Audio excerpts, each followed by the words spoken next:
অন্নিশবাবু কোথায় চললেন? আজ আমরা অন্নিশবাবুকে বলেছি চলো আজ তোমায় আমরা ট্রেনে করে ঘুরতে নিয়ে যাব। অন্নিশবাবু তো একেবারেই রাজি নয়, কারণ সে তার গাড়িতে করে যাবে। কিন্তু আমরা যেখানে যাচ্ছি সেখানে তো পার্কিং পাওয়া ভাগ্যের ব্যাপার। ট্রেনে করে যেতে যেতে অন্নিশবাবুর যে কত প্রশ্ন, এটা কি, ওটা কি, ওটা কেন এখানে, এটা কেন রাখা হয়নি ওখানে। তাই প্রথমে ট্রেনে করে দমদম, তারপর মেট্রো করে নেতাজি ভবন নেমে ওলা বুক করে যাচ্ছি আমরা জুতে। এখানে অন্নিশবাবু দেখবে তার পড়ার বইতে এলিফ্যান্ট, জিরাফ, ফক্স। আমি এলিফ্যান্ট দেখতে চাই, আমি জিরাফ দেখতে চাই।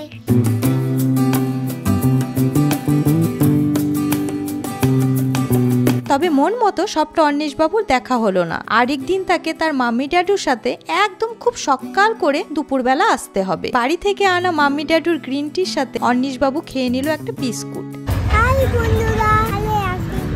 তারপর একটা বড় আইসক্রিম খেয়ে অন্নিশবাবু মেট্রো ধরে চলে গেল মাম্মি ড্যাডুর সাথে বাড়িতে। আইসক্রিম খেয়েছি, আমি খুব ভালো লাগছে।